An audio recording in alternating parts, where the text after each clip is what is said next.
hacia este lado, Shabbat Shalom. Puedes voltear para acá el lente. Correcto. Genial, muy bien. Bueno, hermanos, bienvenidos. Vamos a continuar hoy con el estudio de la carta a los Hebreos. Estamos en el primer capítulo.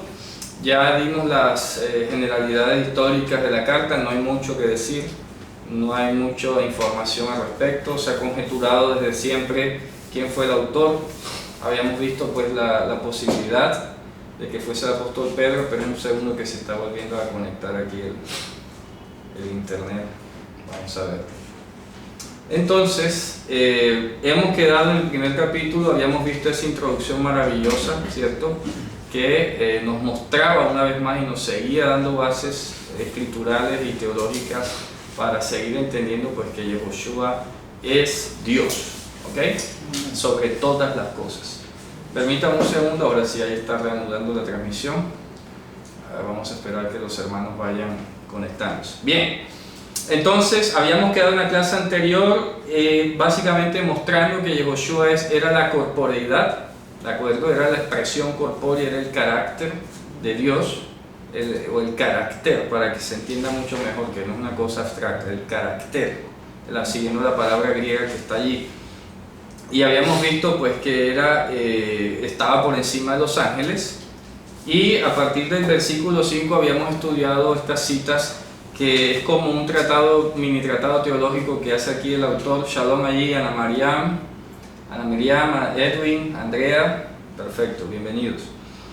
Entonces en el versículo 5 empieza diciendo, ¿ok? Porque a cuál de los ángeles le dijo alguna vez: tú eres mi hijo, yo a ti te parí hoy.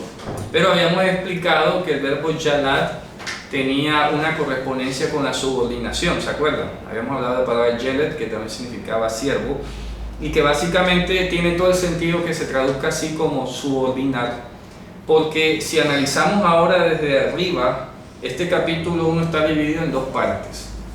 Y el versículo que lo parte en dos es justamente el versículo 6. ¿Qué dice el 6? Dice: y una vez, ¿de acuerdo?, cuando introduce al primogénito en el mundo habitado, dice. ¿Por qué ese verso lo parte en dos? Porque está hablando de cómo en el versículo, por ejemplo, el versículo 3, cuando dice que habiendo hecho la purificación de nuestros pecados se sentó, ¿ok? Entonces está mostrando que ese que es Dios había hecho una obra, y esa obra justamente era la subordinación de la que estamos hablando, y por eso dice: yo seré a él por Abba y él será a mí por hijo, ¿de acuerdo? Eso está citando el Salmo, eso se encuentra citando el Salmo 2.7, por ejemplo. Y también con 2 Samuel 7.14 y 1 Crónicas 17.3, que también equivale a un salmo. Yo seré por padre, él será a mí por hijo. Pero no está hablando del padre y el hijo, como en la teología cristiana se suele entender, sino que ya aquí estamos empleando el concepto de Abba, ¿de acuerdo?, como ese amor no manifestado de Dios. Y está diciendo, hombre, cuando él fue allá a limpiar los pecados, aquí en la corte celestial, todas las disposiciones de la Torá que él dejó escritas iban a ser la referencia y la fuente. Por eso el Mesías dijo: yo de Abba he salido, es decir, del amor que todavía de Dios no se conoce. Eso es lo que hay que tener en cuenta aquí, porque si vamos a seguir leyendo Padre e Hijo, pues vamos a seguir pensando como trinitariamente o dualísticamente. Entonces por eso dice: yo seré a él por Ab en hebreo, y en arameo Abba, y él será a mí por hijo, que hemos hablado que es heredero, ¿no? Y más que heredero, en la clase anterior habíamos dicho una palabra clave que era el manjil. ¿Se acuerdan? El manjil, que era el heredador, el que concede la sucesión. Y justamente eso aparece en Proverbios con relación a la sabiduría, que era la que hacía herederos a los que se estaba refiriendo allí, a los reyes, a los príncipes. Entonces vamos a concentrarnos nuevamente en el verso 6 para continuar con la clase de hoy. Y cuando otra vez introduce al heredero, al primogénito, en el mundo habitado, porque ahí sale la palabra ikumene, dice, póstrense a él todos los Elohim. Y eso está citando al Salmo 96:7. Ishtahabul lo kol Elohim. Fíjate la lógica que esto tiene. Ahora, a partir del verso 6, el autor va a mostrar que a pesar de que él vino subordinado aquí, cuando lo veas o lo estudies como subordinado, te tienes que acordar que él es Dios sobre todas las cosas. ¿Ok? Voy a tratar de ilustrar esto, lo que acabo de decir, de dos maneras. Por ejemplo, miren lo que quiero decir aquí. Del versículo 1 al 5, del 1 al 5, el libro presenta a Dios dispuesto a servir. ¿Ok? Y el versículo 6 en adelante, subsiguientes, está mostrando al siervo que es Dios. Es como una visión de espejo. ¿Ya? Es como una visión de espejo. Los versículos 1 al 5, insisto, busca a Dios, el creador de todo, en favor de la raza humana, limpiando los pecados, etc. Haciéndonos herederos, todo eso. Y luego del 6 en adelante muestra a este que es siervo del que hablan los evangelios aquí en la tierra, pero como Dios. Y ahí empieza a mostrar ahora por qué. Miren lo que sigue diciendo. ¿Por qué viene esto a colación? Porque dice, póstrense ante él todos Elohim. Ishtahabul lo kol Elohim. Y eso que viene como siervo, ¿ah? ¿Me explico? Porque al entrar en este mundo habitado, está hablando del planeta Tierra. Dice, póstrense ante él todos los Elohim. Lastimosamente en el Salmo traducen dioses. No deben traducir dioses. Deben traducir o dejar la palabra Elohim, porque ya hemos hablado que Elohim es cualquiera a quien le haya venido la palabra de Dios. Y si está hablando de este mundo habitado, lo más coherente es pensar pues, que los profetas, sacerdotes, jueces, todo el mundo debía postrarse ante el Mesías. Incluido pues, obviamente por la derecha, los ángeles. Entonces, ¿ante quién se iban a postrar los ángeles? Fíjense ustedes que cuando Juan se postró ante ese mensajero celestial en Apocalipsis, él le dijo, no, levántate, adora a Dios. Póstrate ante Dios, en este caso adora a Dios. ¿Ok? ¿Por qué? Porque solamente ante Dios se debían postrar en tono de adoración. Pero listo, de pronto alguien dice, bueno, pero es que el verbo postrarse no implica adorar. Listo, estamos de acuerdo. Porque yo lo he dicho muchas veces, el postrarse no indica adoración. Postrarse, Abraham se postró a los hijos de Het, y eso no dice que los estaba adorando. Y se postró a tierra. ¿Ok? Los hermanos de José se postraron a tierra también y eso no significa que lo están adorando. Así que postrarse no necesariamente es divinidad. Listo, alguien puede salir con eso. Estamos de acuerdo, no hay problema, sigamos leyendo. ¿Qué dice? Pero a los ángeles le dice, él es el que hace a los ángeles como el viento y a los ministros como llama de fuego. O sea que son apenas instrumentos, eso lo vimos en Apocalipsis, ¿se acuerdan? Que el mismo fuego y el mismo viento del Señor eran mensajeros suyos, ejecutadores de su palabra. ¿De acuerdo?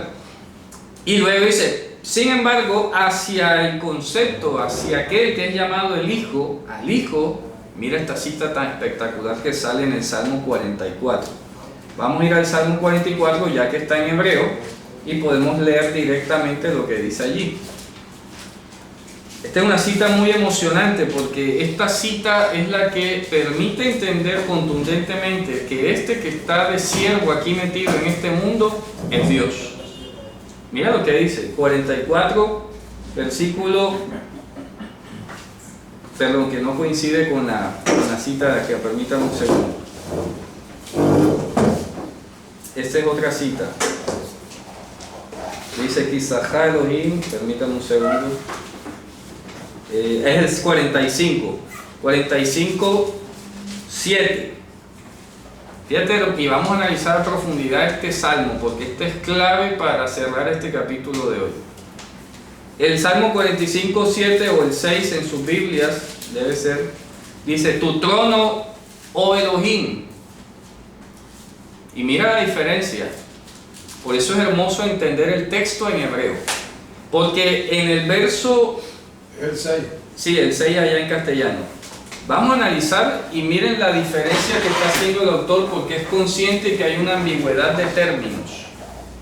Voy a insistir, perdóneme que insista. En el 1.6 de Hebreos dice, citando el Salmo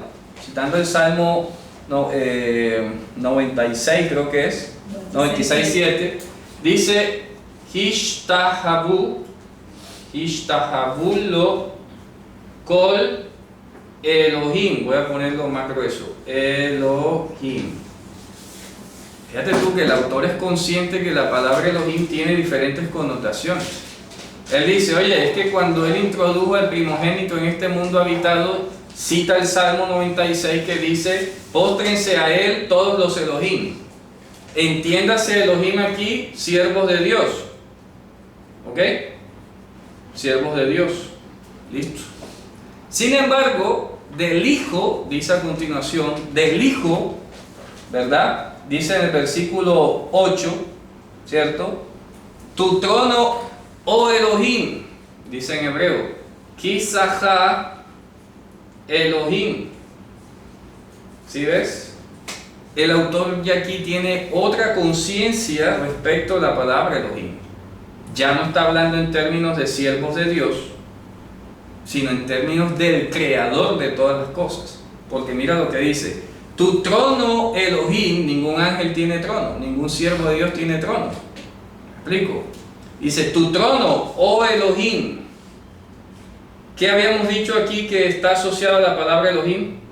El amor. El amor manifiesto. La divinidad. Es correcto, el amor manifiesto de la plenitud de la deidad de Dios, de la deidad, ¿no? Kisaha Elohim, entonces fíjate tú, dos usos distintos de la misma palabra. Y aquí está diciendo, tu trono, oh Elohim, es Leolam Baed, por este mundo y la eternidad. Shevet Mishol, cetro de rectitud, es el cetro de tu reino, Maljuteja. Ahabta Tzedek, amaste la justicia, Batisna Resha, y no amaste la culpabilidad. Es decir, la quebrantanza de la ley. Digamos, hay que inventar la palabra. Por eso te ungió Elohim, tu Elohim. ¿Te das cuenta? Fíjate tú, Por eso te ungió Elohim, tu Elohim. Por eso te ungió el Dios tuyo. Dice. No, pero es que aquí dice, se repite dos veces la palabra Elohim en el texto hebreo. Te ungió Dios, el Dios tuyo. ¿Se das cuenta? Entonces, si nosotros leemos eso en castellano, ¿viste? Claro. Entonces Jesús tiene un Dios. Claro. Ya de la dificultad de leerlo en castellano, Te ungió Dios, el Dios tuyo. ¿Viste? Que entonces el Mesías está como inferior a Dios porque Dios lo ungió. Nada, no se entiende así. ¿Te das cuenta? Porque él empieza diciendo, ojo, al Hijo está dedicado este salmo. Y al Hijo es el que se le dice, tu trono, oh Elohim. Y entonces, ¿cómo va a traducir tu trono, oh Dios? Y por eso Dios te ungió a ti, oh Dios. Él se está ungiendo a sí mismo. ¿Cómo es la situación? O le dio un segundo trono. Con un segundo trono, una cosa así, ¿verdad? O como una figura ya de José en Egipto con el faraón. José. Como algunos lo han insinuado, ¿no? Claro, pero eso Sí, puede sí, pasar sí, por la mente. Claro, pero definitivamente aquí, por eso hay que analizar al detalle el uso de la palabra Elohim. ¿Ok? Tu trono, oh Elohim, le está llamando Elohim al Hijo, entre comillas. Vamos a llamarlo así, le está llamando Elohim. Tu trono, oh Elohim, ¿de acuerdo? Es por este mundo y la eternidad. Cetro de rectitud es el cetro de tu reino. Le está diciendo al Hijo. Luego dice, amaste la justicia, no amaste la violación de la Torah, Resha. Por eso te ungirá, se puede leer en futuro, porque se puede leer en futuro, al que Meshahaja Elohim Eloheija Shemen Sazón Mehabereja. Por eso te ungirá. Este verbo ungir está ligado estrechamente al verbo parir que mencionamos en el versículo en el 5. Porque habíamos dicho, repito, que el verbo parir era también subordinar. Y hemos hablado que la unción o el hecho de ungir lo que simboliza es la sujeción absoluta. Sujeción absoluta. Entonces cuando aquí dice, por eso te ungirá, es decir, te subordinará Elohim, tu Elohim. Es decir, el amor manifiesto de Dios es al cual el Mesías se va a sujetar, que es no otro amor de más nadie, sino el del mismo. ¿Te das cuenta? Es como decir, yo soy preso de mis decisiones. ¿Me explico? Yo mismo tomo decisión, pero yo soy preso de las consecuencias. Como dice, creo que fue Pablo Neruda el que lo decía, ¿verdad? Que decía, tú eres libre de tomar decisiones, pero eres preso de sus consecuencias. Aquí está pasando igual. Elohim, que es lo que se iba a manifestar de Abba, es el que iba a sujetar o a mantener sujeto a Mashiach. Pero esa sujeción no venía de nadie más, sino del mismo. ¿Me explico? Él no se, claro, él no se sujetó a nadie más, porque de hecho, como vamos a terminar leyendo aquí mismo en la carta, Dios no teniendo a nadie mayor por quien jurar, juró por sí mismo. Claro, Dios no teniendo a más nadie a quien sujetarse. A quien sujetarse, se sujetó a sí mismo, a su propia palabra. Claro. ¿Te Puede decirse también es por amor a mí mismo. Claro. Quedó sometido a sí mismo a hacer lo que había dicho. Es correcto. Así le costara su propia vida. Por amor de mi propio nombre. Correcto. Fíjate cómo se entiende, pero si tú traduces en castellano y pones te ungió Dios, tu Dios, ya, perdiste. Como si otro estuviera mandando. Como si otro estuviera mandando entonces al Mesías. Entonces cuando habla de que por el sacrificio de sí mismo es lo mismo. Claro, aquí está diciendo, por eso te ungirá, entiéndase, te sujetará Elohim, tu Elohim. ¿Sí ves? O sea que hacemos un modo de palabras. El amor te va a sujetar, pero no es otro amor sino el tuyo mismo. Cuando en el Salmo dice te parir, es más que sujetar. Cuando parir implica estar subordinado. Subordinado, es correcto. Podemos decir parir, subordinado, subordinado, sujetarse, ungirse. ¿Ok? ¿Está claro, no? Y entonces ese amor entrañable de Dios, que es Rahamim, habíamos dicho, por eso Elohim es Rahamim. ¿Se acuerdan de ese juego de palabras? Yo lo dije en uno de los vídeos. Elohim es Rahamim. ¿Qué es Rahamim? Amor entrañable. Yo les digo a todos los hermanos que nos están viendo que no digan Rahem, porque está mal. Rahem es el imperativo. ¿Ok? La gente dice, no, Rahem, no. Rahamim es el sustantivo. No existe Rahem.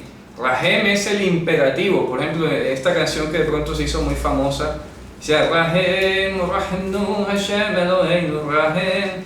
Rahem significa siente amor entrañable, tú, hacia nosotros, pero no es el sustantivo amor entrañable. El sustantivo amor entrañable se dice Rahamim. ¿Ok? Para que quede claro eso, que no digan más Rahem. Rahem solo cuando hay una súplica, ¿no? Ya, súplica, Dios, Rahem Aleinu, haz amor entrañable sobre nosotros, es lo que estaríamos diciendo ahí. Entonces mira lo que dice, sigue diciendo entonces la sustentación teológica en el verso 8. Tu trono, oh Elohim, es por este mundo y el venidero, Leolam Baed. Dice, trono de rectitud es el trono del reino tuyo. Estoy leyendo el 8 en Hebreos. Luego el 9, sí, Hebreos 1:9. Amaste la justicia y no amaste la anomía, coloca aquí en griego. Anomía, en hebreo sale resha. Por eso Elohim, fíjense ustedes, te ungirá, ¿de acuerdo? El Elohim tuyo, con aceite de unción, aceite de dicha, shemen sazón, mejabereja. ¿Qué verso es el 9? Sí, a ti y no a tus enemigos, y no a tus amigos, dice allí. Dice, ¿qué quiere decir como leo de alegría? Más que a tus compañeros. No dice más que a tus compañeros, dice a ti y no a tus amigos. Es decir, que el único que se iba a sujetar era Dios mismo, no podía hacerlo más nadie. ¿Ya? Ningún otro ángel pudo haberlo hecho. Y eso confirma lo que dijimos en la clase anterior, que por el hecho de haber emanado todas las cosas de los dos mundos de Dios, solamente Él estaba presente en los dos mundos y solamente Él podía abogar por los dos mundos. Nadie más podía hacerlo. Solamente Él estaba presente y solamente Él estaba recorriendo cada entraña y cada partícula. Llámese hoy, para que les guste el tema, cada partícula cuántica, ahí estaba Dios conociéndola, porque de Él emanó todo. ¿Ya? De Él emanó todo. O sea que podemos decir que eso de la física cuántica, que puede estar en varios lados, no es más que una Sí, derivación eso es bíblico. que es bíblico, ¿verdad? Sí, sí, yo lo eso dije es una vez y me quedaron mirando así. Sí, sí, eso que es está en bíblico. todas partes Dios, porque Dios emana poder. Claro, por un lado. es que de Él emanó todo. El problema es decir que Dios, que entonces tú eres Dios, supongamos. Sí, porque tienes... No, que somos polvos de estrella, que tú hay algo divino entre ti, olvídate, eso es otra cosa. Una cosa es que Dios haya salido, otra cosa es que tú eres pecador hoy. ¿Ya? Y nacemos hijos de la ira de ese Dios que algún día nos creó. Eso es diferente, ¿cierto? Bien, sigamos leyendo entonces la sustentación. Dice, y mira lo que viene a continuación, el verso 10. ¿Ya? El verso 10 está citando el Salmo 101, verso 26. Vamos al Salmo 101 en hebreo. Salmo 101. Vamos a ver, verso 26, permítame. No, es el 102. Salmo 102, versículo 26. O quizás el 25 en la de ustedes. Sí, debe ser el 25 en el castellano. Mira la sustentación. Esto es un drash lo que está haciendo aquí. Para que sepan todos, no, esto es un drash. 102:26. Sí, esto está haciendo un drash. ¿Por qué un drash? Porque está tomando dos versos, distintos, de distintos textos, y los está uniendo en una composición teológica. Eso se llama un drash. Y esto es un grado avanzado de argumentación bíblica, ¿no? Entonces, Hebreos 1.10 está citando el Salmo 102.26, que vamos a leer a continuación. Dice, desde el 25 o el 24 allá dice, yo diré, 102.24, léanlo, yo diré, Dios mío, ¿saben qué sale ahí?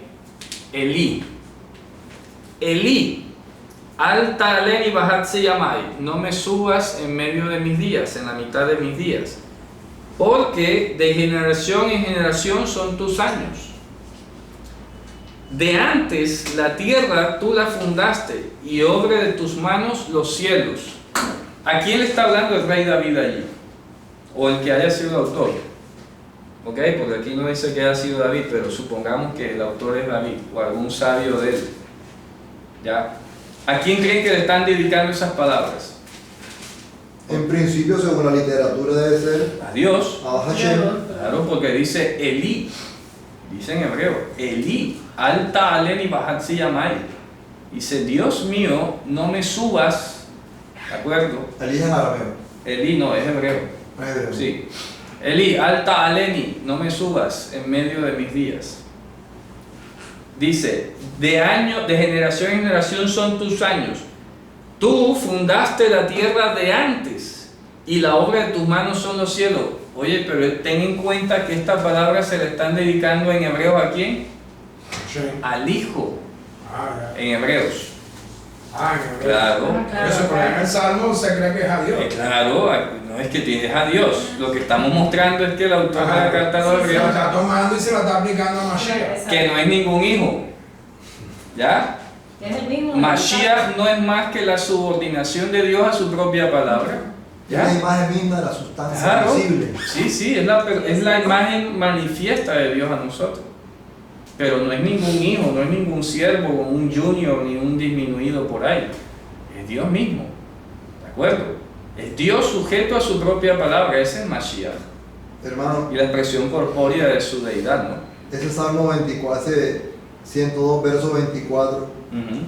¿cierto? Sí. Perdón, el 25, el que viene. Sí. Desde el principio tú fundaste la tierra y los cielos son obra de tus manos. Imagínate. Eso está en el Salmo 90. Antes que naciesen los montes y formase También. la tierra y el mundo, desde el siglo y hasta el siglo, tú eres Hashem. Correcto, así es. 92. Así es. Dice, ¿cierto? Mira lo que está diciendo.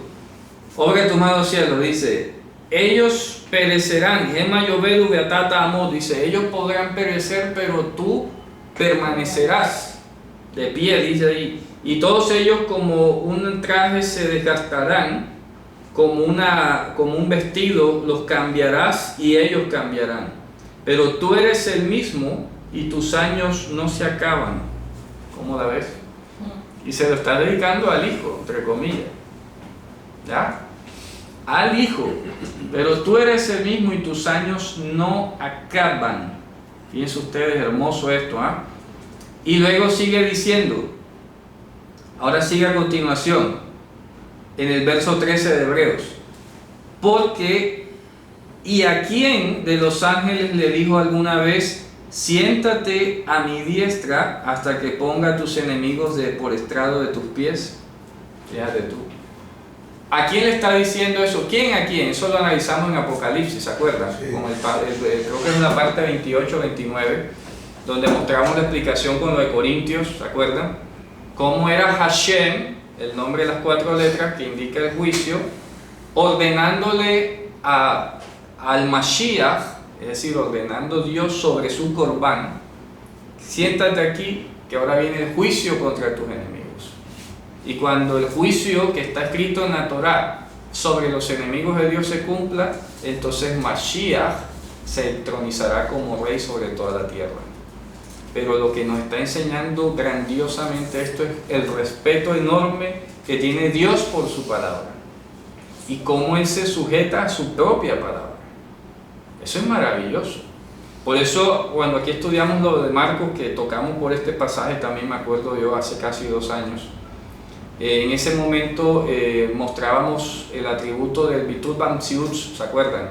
El atributo que solamente le pertenece a Dios de anular su propia existencia, que más nadie lo puede hacer, porque no nos pertenecemos, sencillamente por eso, porque es Dios el que determina quién deja existir y quién existe, no es más nadie.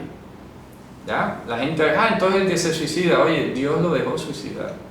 ¿Cuántos nos han intentado matar de 10.000 maneras y quedan vivos? Porque Dios no quiere que se vayan. No le permitió la boleta de ida. Pero Dios es el que controla todas las cosas aquí.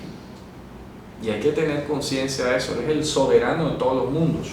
Entonces fíjate tú, termina diciendo a nadie, claro, es que tiene toda la lógica ahora, porque ¿a quién más le iba a decir Dios si es Dios el único que iba a sujetarse Él a su propia palabra? Y solamente Él se va a sujetar a su propia palabra y solamente puede hacerlo porque es que solamente de Él provienen todas las cosas. ¿Está claro? Por eso no lo podía decir a ningún ángel.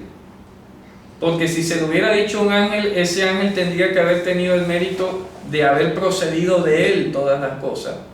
De haber venido un ángel a redimir a la raza humana. Entonces decirle a un ángel, ven, ahora siéntate acá. Nada, imposible. Y esto nos concuerda con Apocalipsis 5, ¿se acuerdan? Que no se halló ninguno digno en los cielos y en la tierra para abrir el rollo y sus 7 sellos. ¿Te das cuenta? No se halló nadie en los cielos y en la tierra. Es que no podía haber otro, porque sencillamente nadie iba a poder hacer perfectamente la voluntad de Dios sino Él mismo.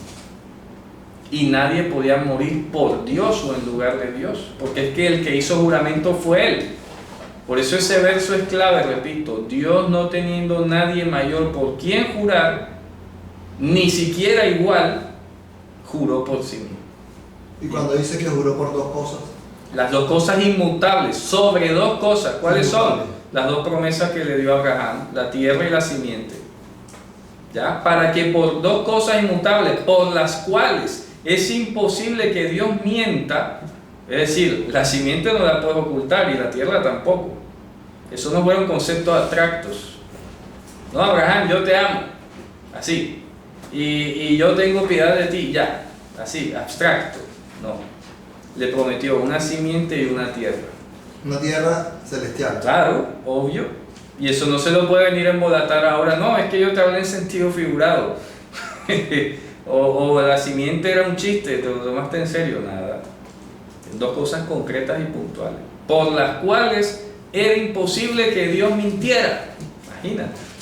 Porque era su propia palabra. Por eso es el versículo 11, ¿verdad? Pero anhelaba una mejor, esto es la celestial, Claro. por lo cual Dios no se avergüenza de llamarse Dios de ellos, porque les ha preparado una ciudad. Claro, es que no le puede... Esa promesa es esa, la promesa de darte una nueva tierra. Correcto. Y por eso, como lo vimos aquí, lo hemos visto muchas veces, Dios no puede faltar a su palabra. Tanto así que estando aquí Dios, nuestro Señor Yehoshua HaMashiach, dijo, primero pasan los cielos y la tierra antes que pase una yud o un kotz de la yud de la Torah.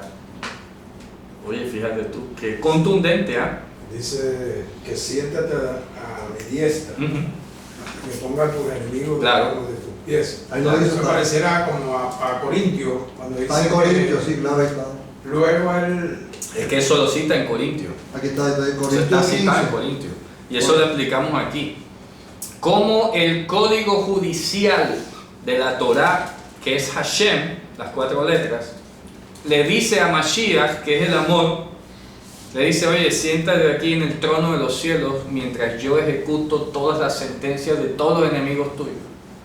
Cuando todos los enemigos tuyos sean derrotados, entonces, como dice ahí, Mashiach se va a integrar a lo que él fue desde el principio, la honra que él tenía al principio. Claro que la relación de este verso no es muy buena. Claro, obviamente en castellano no se entiende muy bien, por eso estamos sintetizando, para que se entienda. Porque tenemos que ir aprendiendo, hermanos, a entender, repito, voy a borrar acá, y tenemos que trabajar mentalmente en eso, que el concepto de Abba, o el concepto de Elohim, y el concepto de Hashem, son características o atributos de la deidad. Son nombres que tienen función, más que designar personas en sí mismos. Por eso es que Hashem le dice a Elohim, siéntate a mi diestra. ¿Cómo así que Hashem le dice a Elohim, siéntate? Claro, porque si Elohim es el amor de Dios que se ha manifestado, Hashem es la justicia, y la justicia le dice al amor, oye, siéntate aquí mientras que yo voy a cabo con todo. ¿Quién está hablando ahí? La Torah.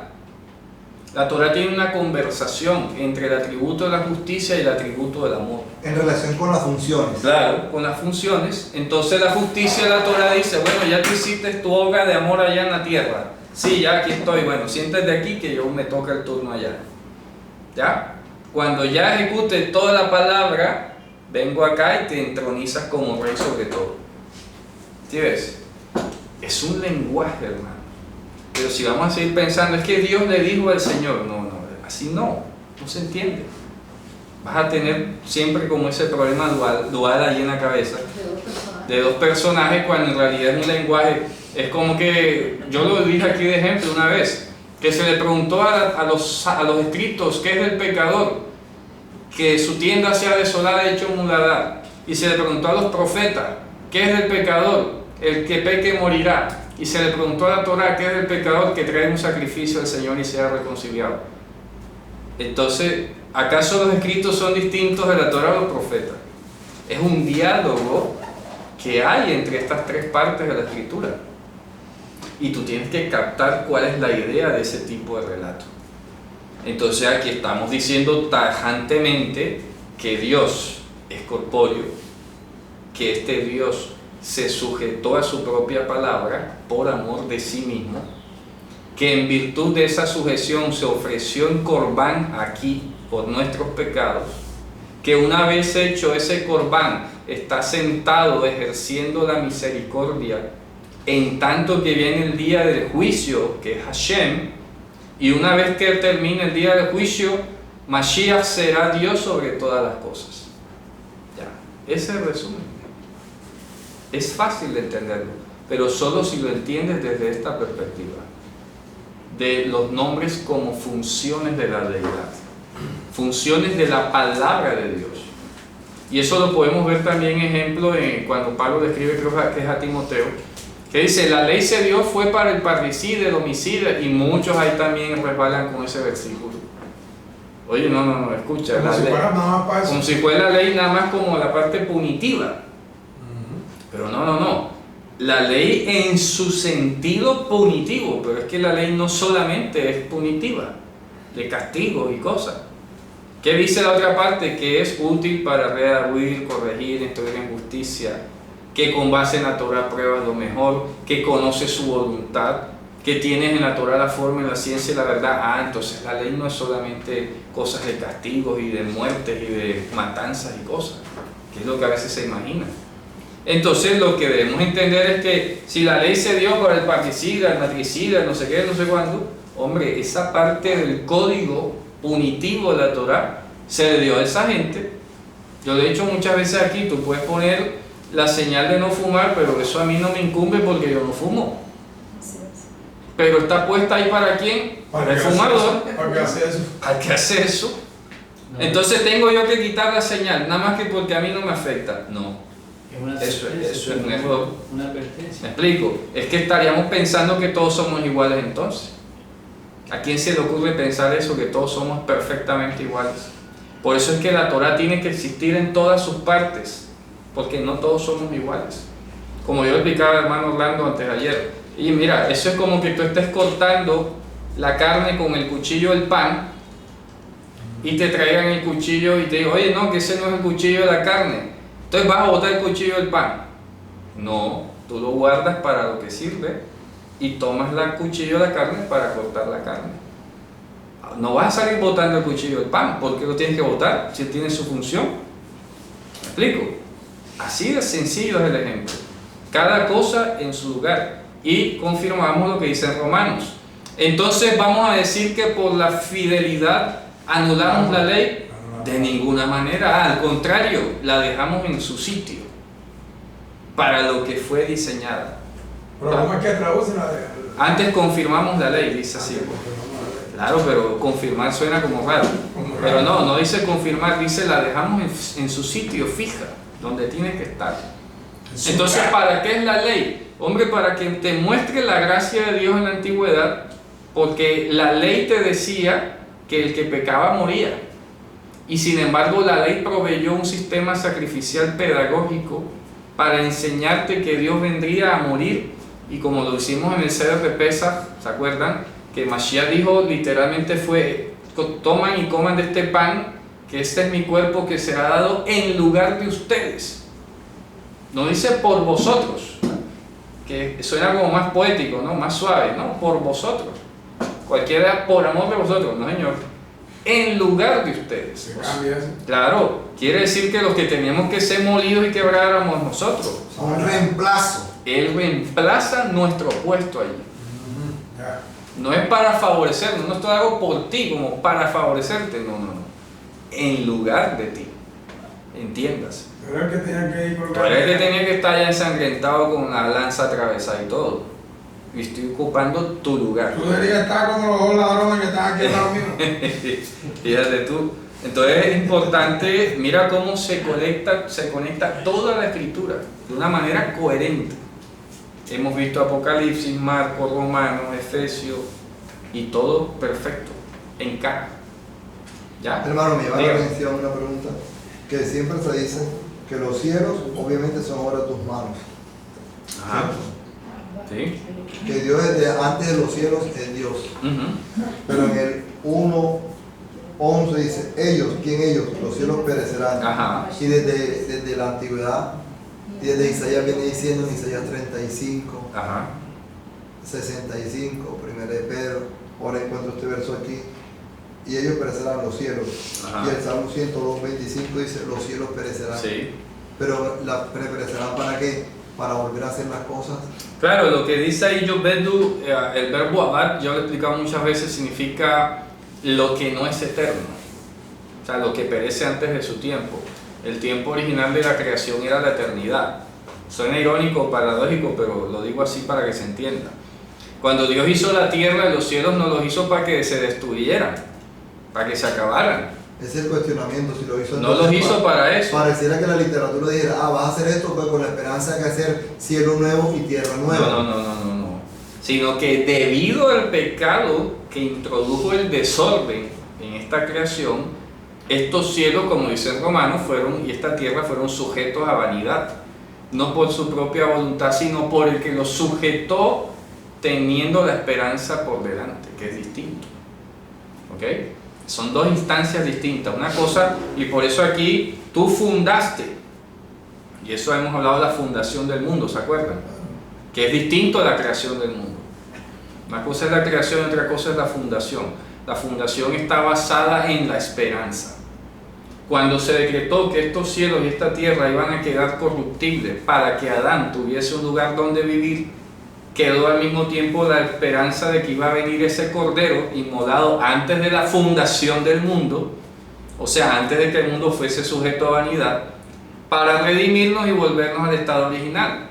Tanto es así esto que cuando Noah nació, y lo vimos aquí, su nombre pues fue puesto Noah porque dijeron, su padre dijo, este será el que nos hará volver a nuestro estado original, de nuestras malas obras. ¿Te das cuenta? O sea que ya ellos tenían clara la expectativa de lo que iba a ser el Mesías. El Mesías iba a ser el Menahem, es decir, a Noah lo ponen como su nombre, como un símbolo, ¿verdad? Claro, es que su nombre dice ahí en Génesis, y pusieron su nombre Noah porque su padre dijo, este nos hará volver al estado original. ¿El estado original cuál es? Antes de la fundación del mundo. La fundación del mundo es desde que el mundo se sujetó al pecado. Desde ahí para adelante es la fundación del mundo. Por eso algunos se han confundido, no, que nos predestinó antes de la fundación del mundo, entonces creen que hay almas preexistentes. No. Cuando dice que nos predestinó antes de la fundación del mundo, es decir, que nos destinó a nosotros para que fuésemos como era el mundo antes de ser fundado. O sea, antes de ser sujeto a vanidad. Sí, pero suena extraño en castellano, ¿no? Claro, repito, la fundación del mundo, entiéndase, es la sujeción de la creación original a vanidad. Hay un antes y un después. ¿Ok? Antes de la fundación del mundo, la creación fue buena, en gran manera. Después de la fundación del mundo, cuando Adán fue ya definitivamente despachado, fue pecaminosa.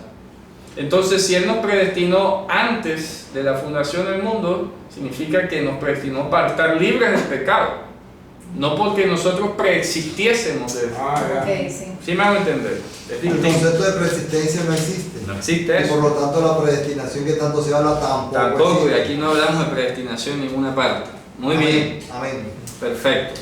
Entonces, dice el verso, vamos a repetir el 13, porque a cuál de los ángeles le dijo, siéntate a la diestra mía, ¿verdad? Mientras yo pongo a tus enemigos por estrado de los pies tuyos.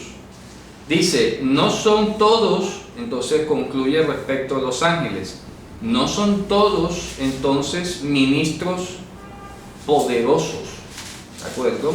Para servicio enviados a los que han de heredar la salvación.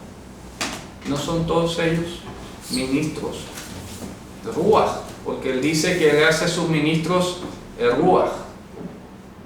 Quiere decir esto, ¿ok? Que la presencia que él ha hecho morar en nosotros es parte de sus ángeles, de sus mensajeros. Por eso es importante rescatar lo que vimos en Apocalipsis sobre la palabra malach, ¿se acuerdan? Que es, normalmente cuando pensamos en ángel en castellano pensamos en un ser celestial ya y estamos matriculados, pero si decimos malach el espectro se amplía porque sabemos ya que puede ser un humano o puede ser una plaga, cualquier cosa puede ser un malach de Elohim, un malach. En este caso su poder que envía a nosotros es un malach, pero suena muy raro decir que el Espíritu Santo es un ángel. ¿Sí ves? No pega. Pero si yo digo, no, es que el Ruach de Elohim es un malach, claro, perfecto, se entiende. Pero en castellano no suena igual. ¿Cierto? Se distorsiona el sentido, queda ilógico. ¿Ya? Por eso es que hay cosas que lamentablemente, y debido a todo el estropeo que se ha hecho teológicamente, no tiene caso ni traducirlas. Yo prefiero explicar la palabra en hebreo y que hagamos nuestro glosario, nuestro vocabulario, que nos vayamos familiarizando. Ahorita que publicaron en el Facebook que alguien preguntaba sobre el Padre Nuestro, es que no es lo mismo decir Padre Nuestro que decir Abba Ilan en arameo, porque ya tú piensas en Abba es otra cosa, que decir Padre, pero ¿quién puede decir aquí que es hijo de Dios en sentido estricto de la palabra? Nadie. ¿Me explico? Hombre, somos adoptados, que es lo que viene a decir ahora el capítulo 2 aquí, que eso es otra cosa. ¿Ok? ¿Hay alguna pregunta antes de avanzar? Los hermanos por acá, Shalom, Ramón, Fernando, Alejandra May, Marta. Bendiciones a los hermanos que están ahí conectados. Espero que se esté entendiendo, ¿ah? ¿Estamos claros? Mire que he estado considerando no ir tan rápido, pues, para que asimilemos los conceptos. Voy a hacer un pequeño precorolario. En resumen, el capítulo 1, repito, insisto, nos presenta a Dios corpóreo haciendo la purificación de nuestros pecados. Para ello explica que para realizar esa purificación de nuestros pecados, entonces tuvo que subordinarse. Pero el mismo autor dice, bueno, ahora no te vayas a confundir. El hecho de que Él haya venido y lo hayamos visto aquí subordinado no quiere decir que haya dejado de ser Dios.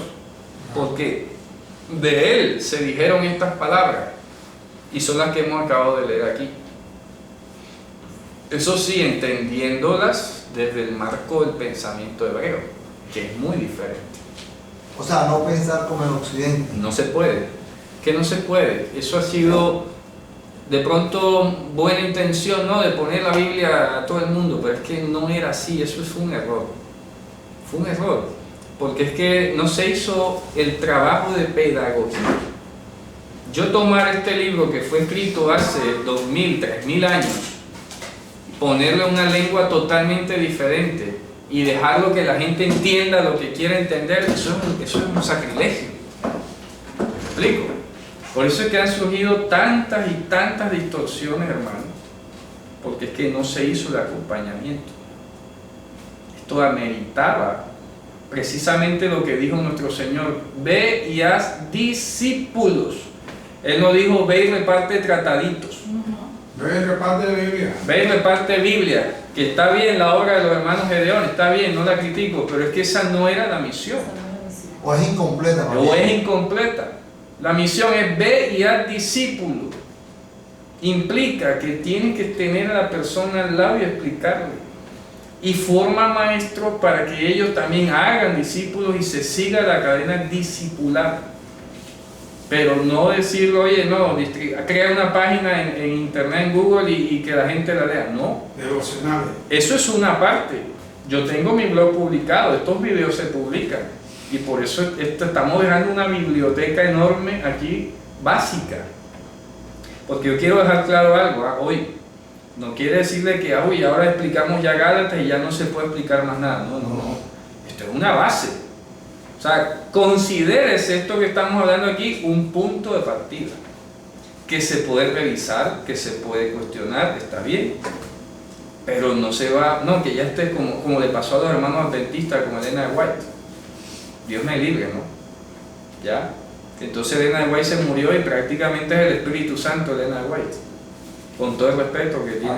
Ella es la que está enseñando. Entonces nadie se atreve a cuestionar a Elena de White. ¿Ya? No, hay que cuestionarlo, hay que revisar y toda la cuestión. Lo que sí es claro es que el Señor nos ha permitido en este tiempo, en este momento, y repito que no es una cosa que yo aparecí aquí ahora. Yo tengo 20 años estudiando lengua hebrea, ¿no? Esto no es que me hice un curso y ya salí a enseñarnos. 20 años.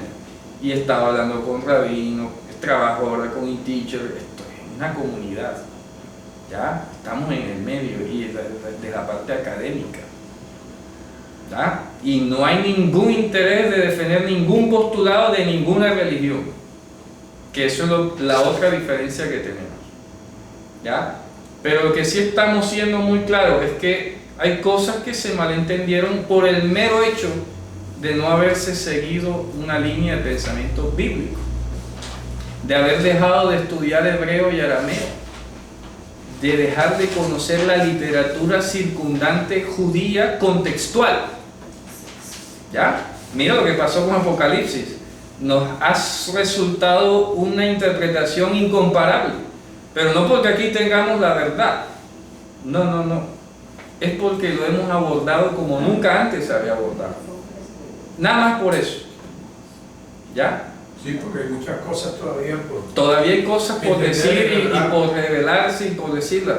Pero la forma como nos las permitió el Señor desarrollarlo se debe justamente a lo que estamos haciendo aquí ahora. Un ejercicio. O sea, eso es como una demostración de que no podemos ser tan categóricos en el momento de acelerar Ya, que eso es lo que ha pasado, que prácticamente a las denominaciones cristianas se han casado con un pensamiento filosófico, teológico. Y esa es la verdad para ellos, y si se la cambia se sienten amenazados. Se sienten amenazados, entonces ya son herejes, ya son cosas, pues pienso de que como en toda sociedad se tienen que discutir, claro, hermano, en toda ciencia. Total, ya, total. Pero eso sí, argumentar. Claro, por eso tenemos un texto de base. Claro. Y aquí, detrás del texto hebreo, no hay más nada. Claro, debemos de revisar. Y aquí se lee, y si para eso no estamos, las cosas que yo me atrevo a decir aquí no las digo yo solo.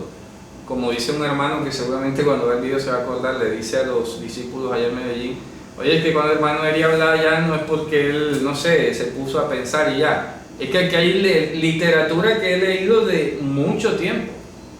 Y el hermano Cristian es testigo del nivel de literatura que leemos aquí, hermano. Esto no se lee cualquier librito por ahí, no. Oye, es que lo interesante es que existe.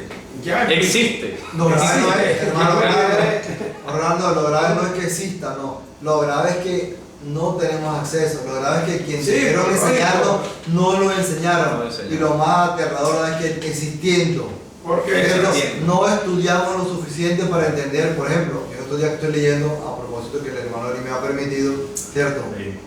Antropología del Antiguo Testamento, obviamente eso revoluciona todo el concepto. Sí, mira, es lo mismo que en la universidad. Por ejemplo, en la universidad pública donde yo estudié, por lo menos un poco más abierta, aunque todos saben que siempre ha tenido su matiz disque marxista, pero la universidad pública tiene esa ventaja, que te pone a leer eclécticamente, lee lo que quieras, aquí puedes leer. No es lo mismo una universidad privada que ya va orientada con una mentalidad. Y confesional además. Confesional además, etc. Ya eso es otra cosa. ¿Ya? Esa es la gran diferencia también entre una universidad pública y una privada. Que eso no se dice, pero es la verdad. Acá tú puedes leer lo que quieras y pensar lo que quieras. Acá no, acá te van orientando a lo que quiere que tú pienses. Porque se trata de eso. Por eso el otro día decía, bueno, cuando yo estudiaba, ¿no? El profesor decía: mira que tenemos un sistema de educación medieval todavía, hablamos de claustro. ¿Ya? El claustro es un encierro mental y físico. En cambio aquí ya estamos hablando de otro tipo de perspectiva en la universidad pública, ¿no? Son cosas que influyen en el pensamiento. Bueno, sigamos. Entonces, en conclusión, está diciendo, hombre, Mashiach, no se confunda que no es ningún ángel. No es un ángel, definitivamente no lo es. Que un siervo, sí tiene aspecto de siervo aquí cuando vino, pero ni siquiera es cualquier siervo por ahí humano que hizo mérito y se volvió Dios después. Que ese, insisto yo, ha sido el más grave error desde la cristiandad hacia el judaísmo a la hora de presentar al Mesías. Pues lo presentan como un hombre que se hizo Dios. Eso es imposible. Porque un hombre tiene comienzo y Dios no tiene comienzo. Es imposible que un hombre se vuelva Dios. Pero sí es más posible desde la óptica judía que Dios haya tomado forma de hombre. Eso sí es lógico. Pero la cristiandad no lo entiende. No lo ve. Y prefiere arrinconarse en el tema de las dos naturalezas, no sé qué, no sé cuál. Bien, entonces vamos a llegar al capítulo 2.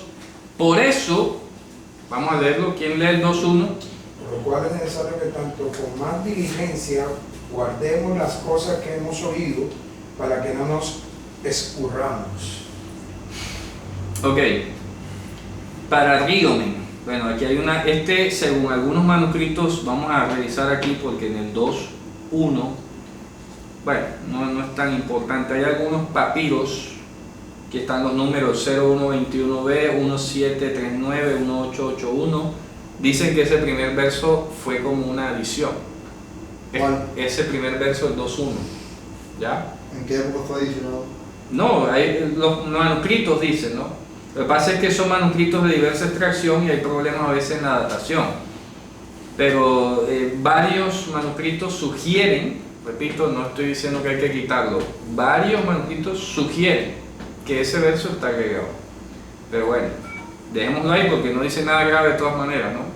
Lo que sí hay que decir más bien es que algunos van a este texto y lo han tomado inclusive para otra desafortunada doctrina generalmente cristiana que dice pues que la salvación se pierde, ¿ya?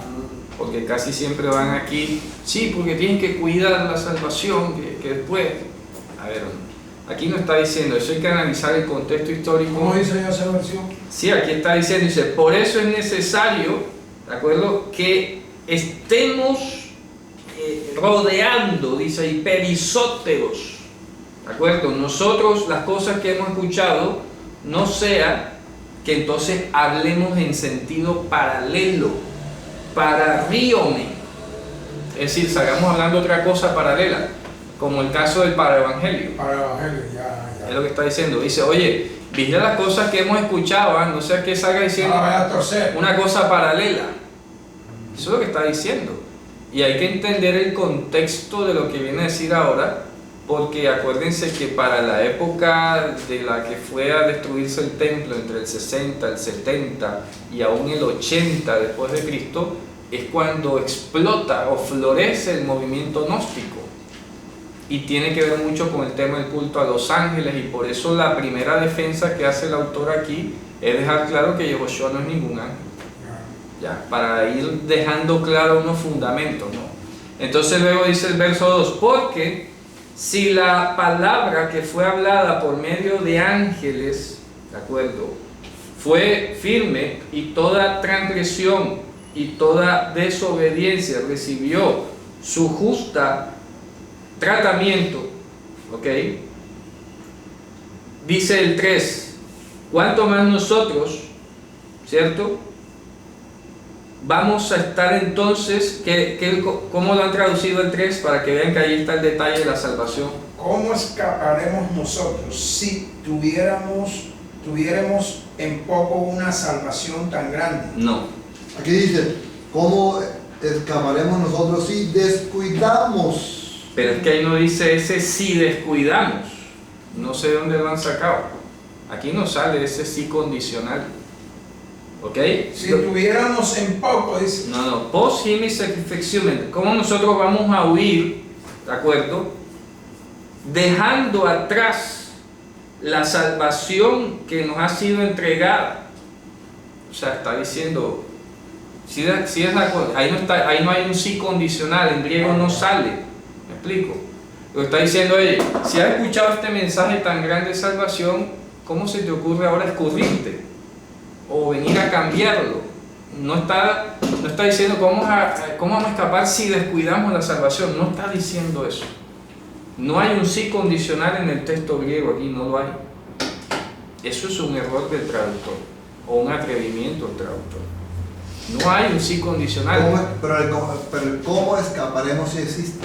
Claro, dice, pero lo está diciendo es como cuando así decimos, oye, el colmo que vayamos a escapar ahora, que vayamos a salir huyendo de esta salvación que nos ha sido entregada. ¿Ok? O sea, sería el colmo. Si está claro, por eso vamos a leer desde el 1 otra vez, para que quede claro, ¿no?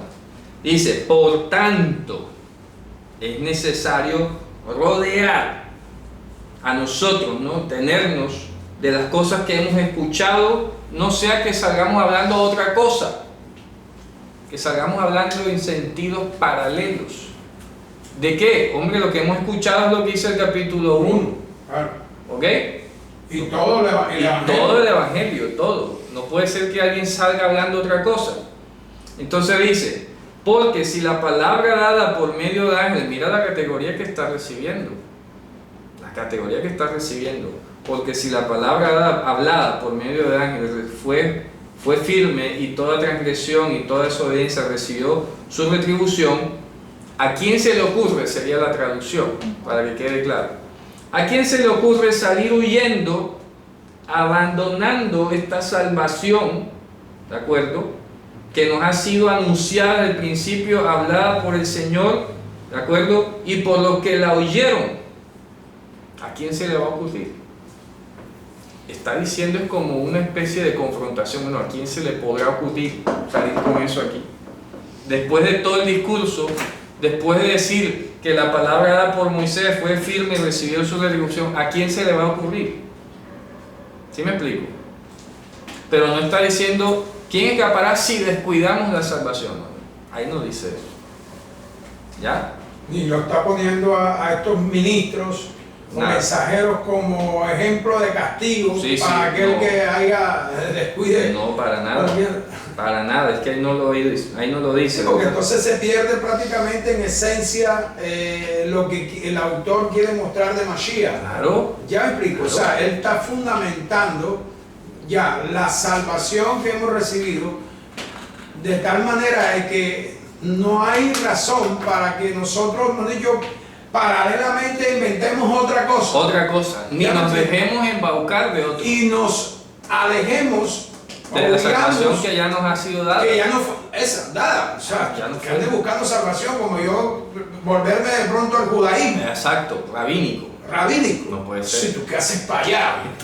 ¿No crees tú que vas en sentido contrario? Claro, y eso es importante señalarlo porque el contexto general en la carta apunta a que algunos hermanos parece que se estaban viendo movidos a volver a ofrecer sacrificios. Tanto es así que el tenor de la carta tiene un clímax y es mostrar que ya no hay sacerdocio levítico, que ya no tiene caso los sacrificios y que ya eso no va. Y eso va a volver a pasar, hermano. Con este movimiento del templo, que tarde o temprano hagan como sea y lo terminen construyendo, va a haber a más de uno visitando ese lugar, ¿ya? Y volviendo a ofrecer sacrificios allá. Bueno, si no escapan, ojo, las advertencias no son para los que creyentes. Claro, obvio. Si le vamos a dar una aplicación como tal. Por eso. Se la está advirtiendo a aquellos que... A los que se van para allá. Los que se van para allá. Obvio. Y se van, ¿y quién va a escapar? ¿Quién va a escapar? Un creyente no va a escapar. No va a escapar hacia allá. Por eso es que estoy haciendo advertencia, para que no se dejen engañar. Porque es que hay que tener cuidado y esta semana me acordé, yo siempre tengo un verso de la semana que me queda aquí como en la cabeza. Arranco la semana y quedo con ese verso en la cabeza.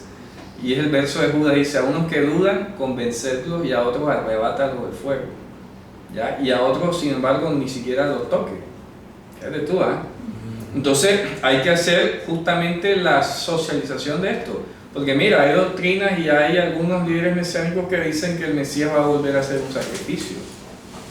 ¿Ya? Ay, no, que el Mesías tiene que construir el templo. Entonces se vende una cantidad de ideas.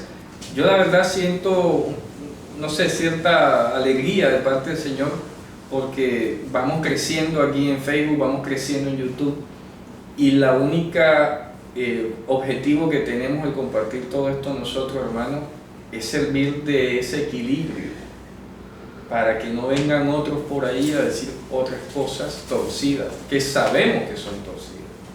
¿Ya? Eso la gente ahí, y la gente me escribe al canal y yo le respondo a todo el mundo. Y ya la gente se da cuenta del tipo de argumento con que viene la misma historia. Yahshua, Yahweh, que no sé qué. Hombre, está equivocado, hermano. Ahí tienen material, estudie. Y refute, pero los argumentos que están allí. No venga aquí diciendo, no, que aleluya, no, nada. Vaya y rebata esos argumentos.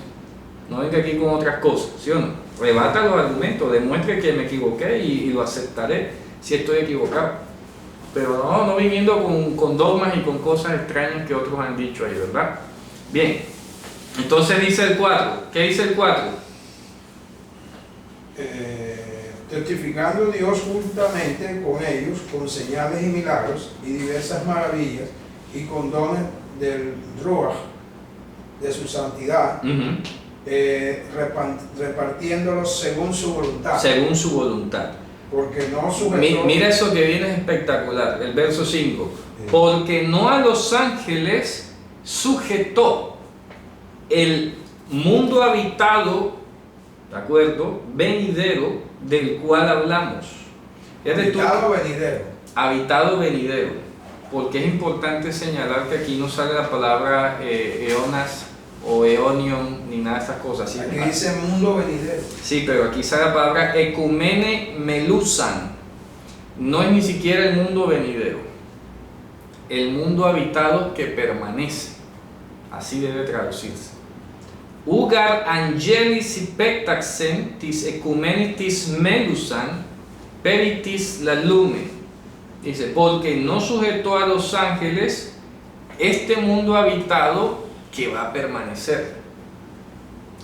Así debe entenderse. Pero es como incoherente, este mundo habitado que va a permanecer, si Claro. este mundo no va a permanecer. Claro, no soy los justos heredarán la tierra y se recrearán en abundancia de Pero es que bienes. cielo y tierra, Este mundo habitado que va a permanecer. Ojo, Ok, yo tengo una duda, si este mundo va a desaparecer, es cielo y tierra. No, va a desaparecer. no. Espérate, permite, si me permite yo Dale. aclaro la lingüística, Dale. porque siempre hablamos no es la interpretación ni la alegoría, no. Lo que yo quiero descubrir es la literatura contextual que está aquí, porque se trata de discernir Claro. el texto. Si venimos viendo desde Isaías, cielo y tierra pasarán, cielo y tierra pasarán, lo dije ahorita, pero ve, Sí, mira, sí. ve qué bueno, ¿verdad? Sí, sí. Isaías, Salmo 102, Hebreos 1, y aquí lo dice, y los cielos son obra de tus manos y ellos perecerán.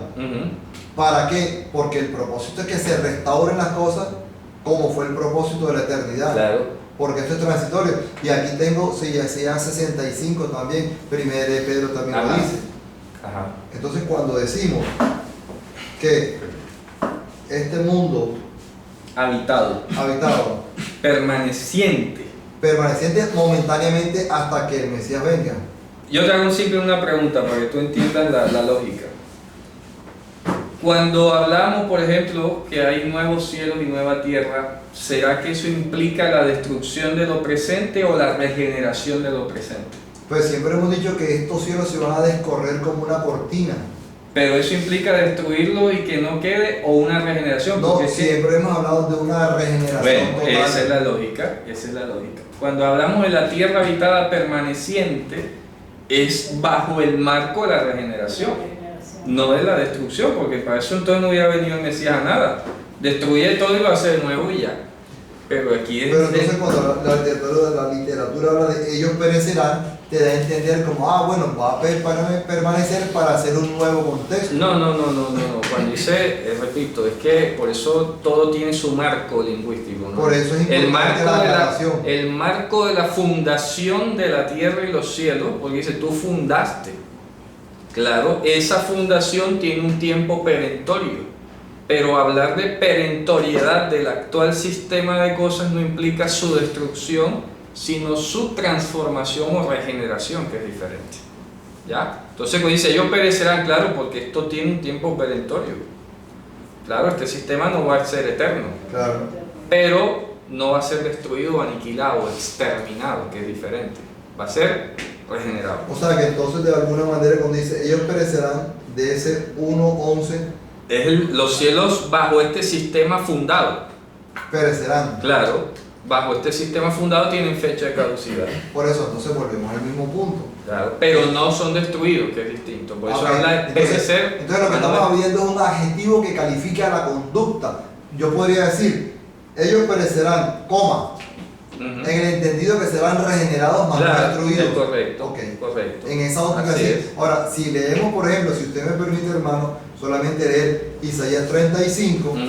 que es un texto que a mí me encanta porque dice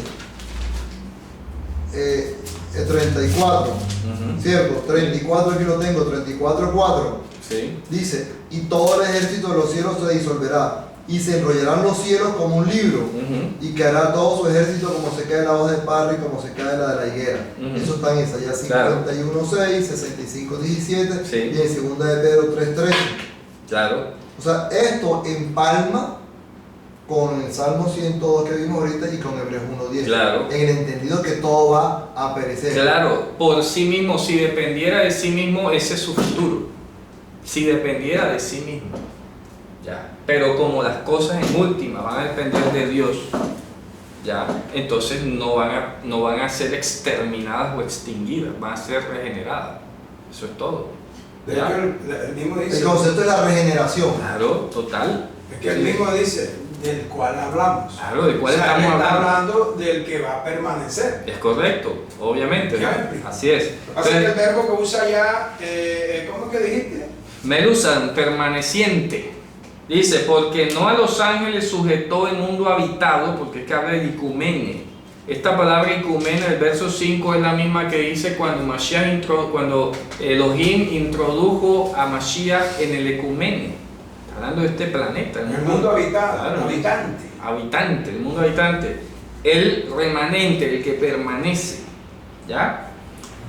Dice, acerca del cual estamos hablando, lo extraño es que ahí traducen el mundo venidero acerca del cual estamos hablando. No sé, suena como raro, porque aquí no puede estar hablando, como del cual hablamos, tiene que estar hablando de los cielos nuevos y la tierra nueva. Pero regenerados, no como, no como exterminio de lo que está ahora mismo. No. Bueno, entonces dice, ya para ir terminando, dice, sin embargo, ¿verdad?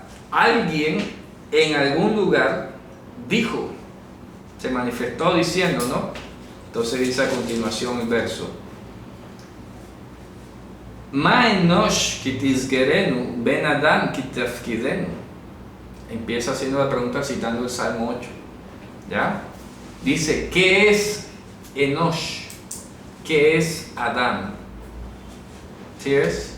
El rey David empieza en el Salmo 8 preguntando, diciendo, oh Dios, cuán grande es tu nombre en toda la tierra, ¿ya? Por causa de los niños, los que lactan, fundaste la alabanza y tal, para destruir al vengativo y tal. Y dice, cuando veo los cielos, la luna y las estrellas que formaste, ¿verdad? Pregunto, y las estrellas que dispusiste, dice ahí, Ma enosh, dice, bueno, si está todo este sistema de estrellas que yo veo, el sol, la luna y todo, me viene una pregunta, ¿qué es esto de Enosh y qué es esto de Adán? ¿Ya? Ma enosh kitisgerenu. ¿Qué es este Adán que lo vas a traer a memoria? ¿Y qué es este hijo de Adán que nos lo vas a poner de visita? Así dice. ¿Ya? Entonces responde, tú lo disminuirás a un poco menos que a un Elohim, pero lo coronarás de gloria y honores. ¿Sí ves? Todo lo sujetarás debajo de sus pies. Ahí lo dice, ¿no? Todo lo sujetarás debajo de sus pies. Ahí lo dice, y ahí termina. ¿Ya? Entonces, ¿qué dice el autor a continuación? Léanlo. Porque ahí. Ajá. Porque en cuanto le sujetó todas las cosas, nada dejó que no sea sujeto a él. Ajá. Pero todavía no vemos que todas las cosas le sean sujetas. Correcto. Dice el 9.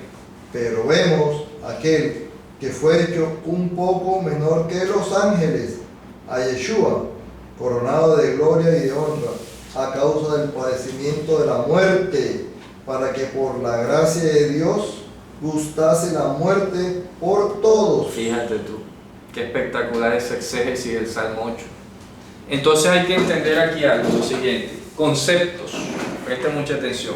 Hay que ir al Salmo 8, vamos al Salmo 8, no sé si nos quede tiempo, vamos a ver, unos minutos más. Salmo 8, vamos al Salmo 8. Hay que entender esto en su lengua, para que veamos que hay diferencia y hay conceptos muy claros. Dice el versículo 4, en el 5, perdón, que debe ser el 4 allá. Ma enosh, la primera pregunta que hace el escritor del Salmo es Ma enosh. ¿Qué es enosh? Ma enosh, ki tisgerenu ben Adam. Ben Adam kitifkedenu. ¿De acuerdo? Dice, Bat Hasrehu Me'at Me Elohim. Ahí está. Vamos a analizar estas palabras. ¿Ok? Ahí está, Salmo 8. Él empieza preguntando, dice, cuando yo veo, o porque yo veré tus cielos, la obra de tus manos, la obra de tus dedos, la luna y las estrellas que tú fijaste, Ma enosh. La pregunta sería, ¿por qué un enosh? ¿Ok? Ma enosh. ¿Cuál es ese enosh? Enosh es una de las palabras que usamos en hebreo para hablar del hombre débil. El hombre débil, en su condición de debilidad. Y luego dice, ¿y qué es el Ben Adam? ¿Ya? ¿Qué es el Ben Adam? Para que nos lo traigas de visita. ¿Qué es eso? Acuérdate, Desde el primer capítulo vimos Dios sujeto a su propia palabra, y ahora el Salmo 8 sigue la tesis. Oye, Él no sujetó el mundo del que estamos hablando a los ángeles, pero alguien dijo en algún lugar, ¿qué es Enosh y qué es Ben Adán? Ya sabemos, es Mashiach. Dios sujeto a su propia palabra. ¿Y qué es lo que dice? Tú a ese Enosh y a ese Ben Adán lo disminuirás un poco de Elohim. ¿Sí ves? A ese. Claro, la pregunta Lo es... disminuirás. Ahí no dice que lo harás un poco más pequeño, no, ahí no dice eso. ¿Quién es el que dice a ese? Y no dice ángel. Hashem. Sí, claro. Sí dice ángel. No, el Salmo, Abba, ¿qué dice? perdón. David dice, él pregunta primero, ¿qué es Enosh y qué es Ben Adán? ¿Ok? Dice, ¿qué es Enosh y qué es Ben Adán? Y él mismo responde en el poder, en la inspiración de Ruach HaKodesh. Dice, tú lo disminuirás. O sea que tener aquí esta creación. Es correcto. O sea, está hablando de esta creación. No está hablando de aquí. De un Enosh de aquí, ni un Adán de aquí. Está hablando del concepto celestial. Claro. Tú lo disminuirás un poco de Elohim. ¿Sí ves? Pero lo coronarás con gloria y honor. Ya entendí. Entonces, en consonancia con lo que explicamos en la clase Y anterior. traducen ángel. Claro, y traducen ángel. No. En la consonancia con lo que hablamos en la clase anterior, que habíamos hablado del carácter, ¿se acuerdan? De Dios, la impresión. Entonces Enosh y Ben Adán son la impresión de Dios disminuida. Porque aquí lo dice, ya sé lo que es, tú lo vas a disminuir. En pocas palabras, tú vas a disminuir tu carácter, tu expresión corpórea, y lo vamos a ver como un Enosh y como un Ben Adán. Pero es que después lo vas a retomar otra vez y lo vas a coronar de gloria. Pero una pregunta, como él dice, a ese Enosh y a ese Ben Adán lo disminuirás un poco de Elohim, entendiendo que Elohim es el amor manifiesto, es el Rahamín de amado sobre los va a venir derivado, disminuido en función del amor de Dios. Pero yo pregunto, si ya se supone, ya esto es más profundo, que un Enosh y un Ben Adán es disminuido, parece que fuera una redundancia. No. Porque cuando hablamos de Ben Adán, ya sabemos que es disminuido. Y cuando sabemos que es un. Eso es decir, él está definiendo esto. está definiendo. Él pregunta, ¿qué es Enosh y qué es Ben Adán? Ok, quédate ahí, por favor. Listo. Solo, entonces la pregunta es: ¿qué es un Bar Enosh? Ben Adán o ya entendemos, Bar Enosh. ya lo hemos visto. Hoy lo entendemos. Ya eso lo habíamos explicado antes en otras literaturas. Correcto. Que cuando hablamos de un Bar Enosh es el que está disminuido. Correcto. Se supone que la sola manifestación del Bar Enosh es la disminución. Sí, pero como estamos hablando, David se está preguntando. O se lo está preguntando. Él se está preguntando, eso lo entendemos nosotros hoy. Correcto, perfecto. Ya, gracias a la explicación. Ya eso lo entendemos hoy, ok. Claro, eso lo entendemos hoy. Pero él está preguntando, bueno, veo los cielos, las estrellas, la luna.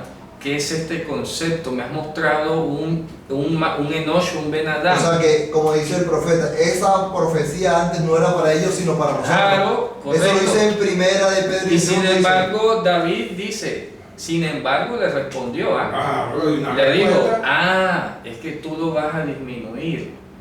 Porque, o sea, es como si él hubiera visto al Mesías en el futuro. Entonces resulta que David no entendía que el Bar Enosh era el Mashiach disminuido. Pero aquí lo está diciendo. Él sí. Ya después lo entendió. Después lo entendió. Porque está diciendo por eso lo entendió. Pero como lo entendemos hoy, que cuando tú me dices Bar Enosh, obvio, pero es que, escucha, él tiene la visión. Es como los apóstoles, cuando tienen la visión, ellos no se imaginaban que Jesús era Dios, que era el anciano de días. Y tuvieron la visión y se quedaron como que era Moisés y Elías por lo que oyeron hablar. Pero no, ellos no dimensionaban todavía que era el anciano de días. Después en sus cartas dice, no, es que la vida se nos manifiesta. Lo oímos, palpamos. Sí. Y hace otra cosa. Pero esto, fíjate que la literatura está interesante, que ya yo entiendo eso. Entonces yo me pregunto, ¿será que David no alcanzaba en su momento histórico? No. Por el sol que dio, que le daba el Dios en su momento, al preguntar un Bar Enosh. No, es que él se pregunta de la visión que tiene, pero es que Dios le responde enseguida. O sea que él sí quedó entendiendo. Claro. Él sí quedó entendiendo, no vamos a decir que no entendía. Obviamente que entendió. Sí, pero él de su lógica no lo iba a saber. tuvo que esperar la divina respuesta. ¿Me explico? Él pregunta, si tuviera que se aparece un ser que parece un hombre pero se le postran los ángeles, tú dices, bueno, ¿quién es este hombre? ¿Quién es este man? Tú te preguntarías, en tu lógica, ¿no? Y luego viene el eco divino y te responde, no, es que yo lo voy a disminuir a mi cuerpo para someterlo allá a mi propia palabra. Ya entendí, ya. Pero él de su inteligencia no iba a deducir eso, ¿me explico? No. Yo asumía que obviamente. No, obviamente por revelación al final se le termina manifestando. Pero él lo recibe por revelación, él de su lógica no lo iba a entender. Claro, como a Pedro. Esto no te lo reveló ni carne ni sangre, sino Abba, que está en los cielos. Entonces dice, ven Adán, lo disminuirás un poco de Elohim. Claro, de Elohim.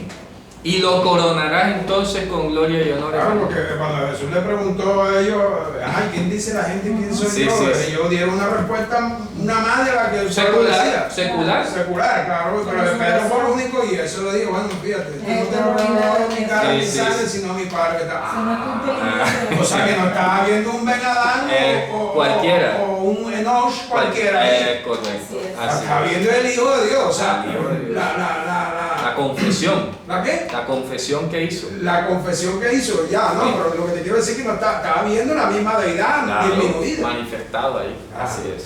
Yo quiero decir algo, lo que pasa es que siempre existe una pregunta, es ¿hasta qué punto sabían los judíos del Mesías?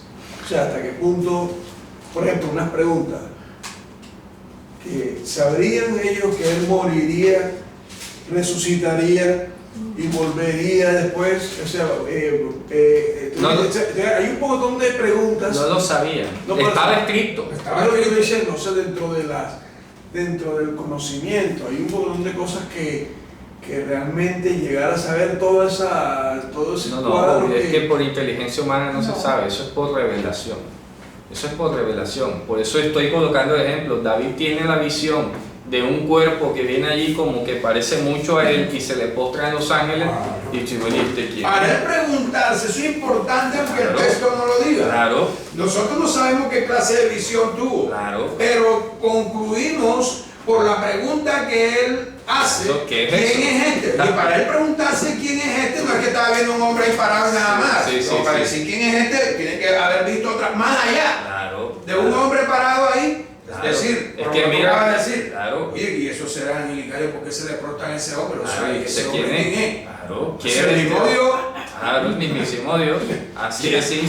Ya. Y sin embargo, para no dejarlo en la duda, quedó escrita por inspiración divina la respuesta. Tú lo disminuyirás. Ahí le dice, es que tú te vas a disminuir. Claro, tú vas a disminuir el cuerpo y sin embargo lo vas a coronar después de gloria y honores. Lo sujetarás todo debajo de sus pies. Por ejemplo, en el versículo que dice que y echarán suerte sobre mi vestidura, cosas así, hay un montón de versículos que están sueltos, así que de pronto se dicen que de pronto en el mundo de hoy nosotros lo conocemos, pero en el mundo cuando fue escrito, yo no creo que ellos dirían, este es el Mesías que le va a suceder esto. Pero había cosas que sí. Mira el testimonio de Mateo cuando dice que le preguntaron a los sabios dónde iban a ser el Mesías. No, en Belén, ahí está escrito. ¿Ya? Había cosas que sabían. Y habían cosas que tenían más o menos, aunque claras, pero invertidas, como hablamos del maestro de justicia o el rey. ¿Quién venía primero, el sumo sacerdote y luego el rey o al revés? Ellos las tenían, solo que estaban desorganizadas. Por eso es que es importante. Eso es como hoy, que no sabemos si pasamos por la tribulación o no pasamos. Claro, correcto, pero está la idea. Y vale la pena decirte, ¿sabes por qué es importante? Y para de pronto responderte en esa parte. Porque es que Pablo, cuando está ante Agripa, le dice, oye, es que esto es de conocimiento público. Esto no lo hemos sacado nosotros aquí haciéndonos una trenza del cabello. ¿Me explico? Esto, la gente lo sabe que es así. Que tenían dudas, como dice el hermano Orlando ahora, de si era de esta manera o de la otra, pero la idea estaba. Lo que ha venido a hacer el Evangelio es a trazar un orden, como dijo Lucas en su introducción. Hombre, muchos han dicho muchas cosas, yo las voy a poner en orden para que se entienda, porque hay muchos conocimientos dispersos acerca del Mesías. Pero vamos a contarle la verdad del Evangelio como es. Esta es la verdad. Yo quiero agregar 2 puntos de lo que dice el hermano Peter. que si sabían o no sabían, yo le podría decir que sí sabían, porque la consolación de Israel era un término ya. Pero hay muchos versículos que no. Ok, muchos no, pero había ideas. Pero se podían preguntar por qué escribiste eso y yo creo que él no ni Pero así había una, pero había una línea. había una idea, porque Marta le dice, Yo sé que va a resultar. ¿y por qué Marta sabía que era mujer? En ninguna otra parte del Claro. texto, es el texto que a mí me encanta. Claro. Yo sé que habrá en el día Claro. postrero. Y el día postrero vienen a dejar ya mismo, lo estuvimos hablando. Correcto, había una Y- enseñanza. Y había una enseñanza, y si trazamos una línea cronológica, todo el mundo, Isaías, Jeremías, el día Mira, te postrero. voy a decir algo. El capítulo para mí de los más hermosos que hay es Juan 12. Por ejemplo, en Juan 12, cuando está discutiendo ahí con los judíos, ellos vienen bien y están sintonizados con él. Y él les dice, ¿verdad? No, bueno, hasta ahí te podemos aceptar que venga del cielo. Bueno, ahí venga, porque ya existía el libro de Enoch. Y supuestamente en el libro de Enoch dice que Enoch, el terrenal, había subido al cielo y luego bajaba. Y así, entonces, había esos mitos, habían leyendas y fábulas. Literatura que te hacía plausible que algo fuese, pues que tuviera cabida, ¿no? Ah, sí, yo escuché que eso por ahí se decía, puede ser, ¿no? Pero entonces, ya el punto de quiebre, que eso sí no se lo esperaban, es justamente su muerte. Y un momentico, ¿cómo así que nosotros hemos escuchado que el Mesías permanece para siempre? No, que no muere. Que no muere, y tú cómo así que vas a ser levantado. Esa sí en Baraja me da un poco más de espacio. Fíjate tú, ellos habían escuchado de sus maestros, que hemos escuchado que el Mesías permanece para siempre. Y eso está en un salmo. Claro. ¿Ya? Y tú nos vas a decir ahora a nosotros que esa sí no nos la habían contado nunca.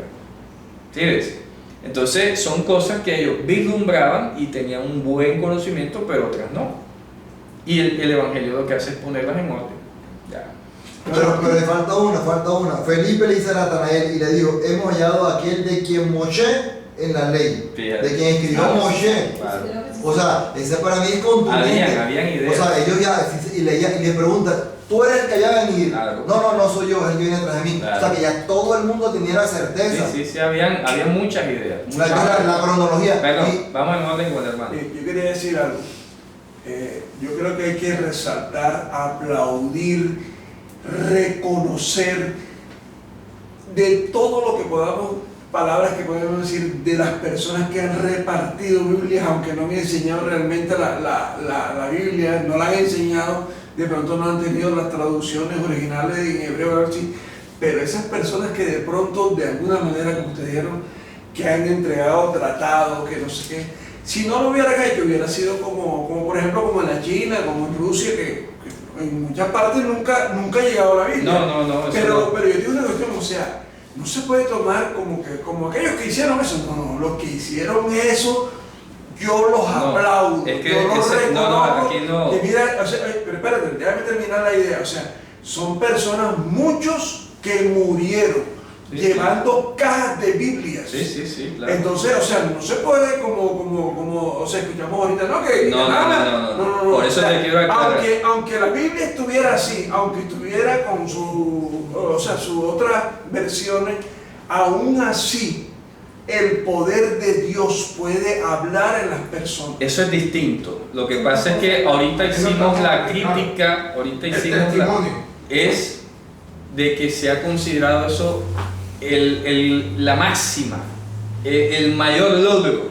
Más Y de ahí- es más de ahí no y más hace. de ahí no se hace. Más de ahí Eso no es se lo hace. que critico. Pero ¿me imagínate, explico? llegó No, la pero es Biblia. que, A ver, a ver, la Biblia, lo más grande. es ¿no? que escucha, te digo algo. ¿Qué sentido tiene que haya llegado a un pueblo remoto una mentira? ¿Me explico? Eso es la pregunta que hay que hacer. Sí, el catolicismo está en casi todo el mundo occidental. ¿Qué logro es el haber llegado a las tribus del Amazonas fundando una idolatría? Mejor no hubiera llegado. ¿Me explico? Porque como dices tú ahora, más bien Dios, que es poderoso y misericordioso, soberanamente Se reveló. toma de todo pueblo, tribu, lengua y nación y hace misericordia a millares. Así Pero es. no es por haber hecho Y eso. sabes algo, y son salvos. Pero no es por esa Y obra. son salvos. Por la voluntad soberana. Es por la voluntad soberana. Eso es lo que Dios le place reconocer a ese pueblo. Eso es lo que hay que correcto. entender. Entonces, a eso es lo que me refería ahorita. Sí, lo que pasa Entonces es que- se toma eso como, wow. No. por la misericordia de Dios, porque si fuese por la doctrina, hermano, Dios no salvaría a nadie. ¿Me explico? Claro. Por toda la idolatría que se Pero yo sí dispersó, creo que hay que el reconocer sincretismo. No, el no, es que trabajo yo no lo de las desmerité. personas que llevaron No, yo no lo la desmerité. Biblia. Lo que estoy diciendo es O sea, que se eso dejó es- solo. Eso es tremendo. No se siguió el O sea, mandamiento. es que- Es grande yo poder tener una Biblia en mi casa. Pero Sí, yo, o sea, disculpe es hermano, grande. yo lo agregué, disculpe que yo agregué el adjetivo que cualifica la conducta y digo, fue Incompleto. incompleto. Claro, correcto. Esa fue la palabra, incompleto. Es que no Llevaste sé. la Biblia, ok, excelente, pero ahora ve Enséñala. y enséñala. Claro. No basta que Ese entregues. puede ser otro. Ese puede ser No, otro. no, Por eso. es que el paso es el complemento, enséñala. Es que repito, las estructuras se Que diseñaron. nadie quiere discipular más. Es correcto, Correcto. correcto. Es que las estructuras. Claro, yo lo digo sinceramente. Eso tienes que tener tiempo, Claro. Tiempo. perseverancia, Claro. Si constancia. no lo puede hacer tú, lo hace otro. Sí, Pero pero no se están, que yo no lo veo. El Señor dijo, orar al Señor de la miel para que envíe obrero a su miel, Bueno. porque muchas son las... ya se acabó la clase. Vamos a contar y nos quedamos Yo acá. agrego un párrafo, un versículo. Ya. Un versículo que a mí yo solamente lo quiero compartir. ¿Sí o no? Yo quiero compartirlo. Adelante, que sea con la clase, Javier. Concreto, con la Para clase. terminar acá Porque- con los hermanos. Ya, simplemente para complementarla, como la literatura en la que nos enseña y nos va revelando, ¿cierto? Ujú. Ok, ¿qué es el Bar Enosh? ¿Qué es el Ben Hadad? Escucha. Bar Enash Enash en arameo En arameo. o Enosh en hebreo. Ok, en Bar Enash y o Bar Enosh en hebreo. Entonces él pregunta y Mashiach, Le el responde. Ruach, se le responde. Claro. Excelente, eso a mí me encanta. Claro. Simplemente que a mí me gusta Sí, sí, sí. descifrar la literatura Claro, para eso- muchos hermanos. Eso es como Daniel cuando vio al Bar Enash y vio luego la Tikiomin y dijo, ¿y esto cómo es aquí? Ah, después le explicaron. Ah, Ok, no, esto es entonces yo simplemente termino diciendo algo que me encanta. Dice 1 de Pedro, 1 de Pedro 1:12. A estos, a los profetas, se les reveló que no para sí mismos, sino para nosotros, dice Pedro, se me pone a llorar, nosotros administraban las cosas que ahora os son anunciadas por los que os han predicado el Evangelio, Aleluya. por el Santo Ruach, enviado del cielo, cosas en las cuales anhelan mirar los ángeles. O sea que ni para ellos, a los ángeles, yo no puedo creer que estas preciosuras, Sí, sí. los ángeles los anhelan mirar y que han sido reveladas para nosotros. Claro, O sea, aquella duda que le fue revelada a David Claro. está hoy en el cumplimiento de los Así es, tiempos. hoy lo entendemos. Por eso esa enseñanza hoy de Hebreos es fascinante. Algo maravilloso, es que es Es una maravilloso. línea, como se llama hoy en día, haz Eso. la trazabilidad. Es correcto, la Hoy el trazabilidad. término moderno, o sea, oye, haz la viabilidad, a ver Sí, a dónde sí. vas. Oye, pero si aquí Ahí está. está. Eso que predicaron antes es Está para aquí, mí. Para el claro. 2000 Entonces, si David viniera y se sentara acá a escucharnos, perfecto. O él enseñara aquí, todo el mundo lo entendería. Claro. ¿Sí o no? Porque estábamos hablando el mismo lenguaje. Ese verso resume lo que él confirma Correcto. esa Lo trazabilidad único histórica. que ellos no sabían, hermano, y que era por revelación, porque ellos sí tenían conocimiento porque ellos sabían que el Mesías vendría, Claro. ¿verdad? Y como decía ahora hermano, pero no sabían que iba a morir. Eso, Esas eran cosas eso es. Segundo, el tiempo, Claro. que el mismo autor de Hebreos creo que lo dice, Sí, no sí, me acuerdo sí. qué carta. No les corresponde. sí. Hebreos, Pero dice, 9:26. sabían el tiempo, indagaban Indagaban. el tiempo y la persona. Primera de Pedro 10, Es decir, 1, 10. las personas. Las personas. Claro, aquí está. Andaban buscando qué persona es. Haciendo Sí, un sí. seguimiento. Porque Sí. al menos tenían una señal que de la tribu de Judá y de la pero familia de bien David. de toda. ¿Cuántos eran los de Judá en esa época? Claro, sí.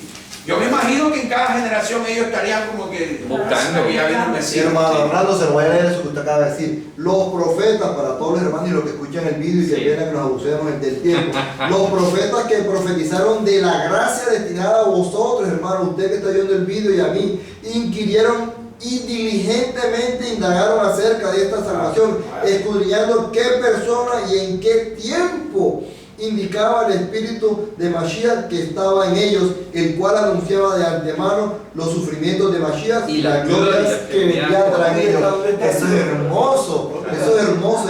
Eso es de mis versos favoritos, Sí, sí, sí, y con lo que yo predico. Primera de Pedro, primera epístola de Pedro 1 del 10, 11 y 12. Así que Ese es el ahora no, resumen. ahora O sea que no. todo el tiempo la gente estuvo cuando venía Mashiach. Entonces, ¿dónde arrancan los problemas? Cuando arranca la institucionalización y la cristianización del mundo. A partir del siglo V en adelante, del siglo IV, empiezan esos razonamientos mezclados con filosofía griega, con humanismo, con gnosis, etc. Y se empezó a hacer el polvorín que armó todo ese... El paralelismo, lo que vamos ahora. Hablar otra cosa. Eso que está diciendo Y los dogmas, que es importante. Y los dogmas. Sí, exacto. Y los dogmas, porque entonces si te afecta el dogma, entonces crees que te estás perdiendo la salvación. Correcto. Y no es cierto. Y no es cierto. No es Así cierto. es. Bueno, hermanos, nos despedimos. Qué pena. Shalom, Shabbat Shalom. Shalom, shalom. Genial, maravilloso.